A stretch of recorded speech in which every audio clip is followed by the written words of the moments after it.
Siyosatdagi yoshlar turniri talaba yigit-qizlarni siyosiy, huquqiy bilimlarni aniqlash, ijtimoiy-iqtisodiy masalalarda ovozini kuchaytirish maqsadida O'zbekiston Xalq Demokratik partiyasi Qashqadaryo viloyati kengashi tomonidan aynan mazkur tadbir start oldi. Yurtimizning qaysi shahri Tangri jamoli deya izohlanadi? Bu o'yinda shaxsan o'zim ham qatnashdim. Ular bizga o'sha huquqlarimiz haqida, mamlakatdagi siyosat haqida bir qancha ma'lumotlarni aytib o'tishdi. Bundan keyin ham mana shunaqa intellektual siyosat bo'yicha intellektual o'yinlar olib borishlarida biz ham qatnashib, faol ishtirok etamiz.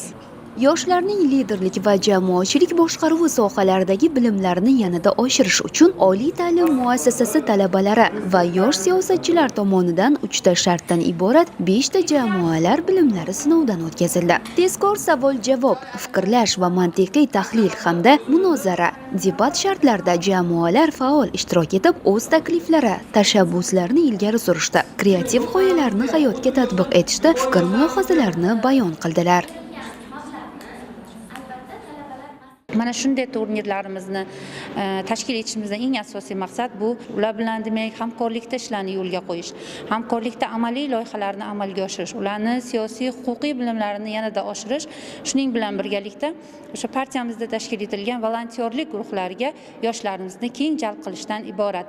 Mana shunday amaliy tadbirlarimizni biz keyinchalik ham demak oliy ta'lim muassasalari bilan davom ettiramiz hamkorlikda.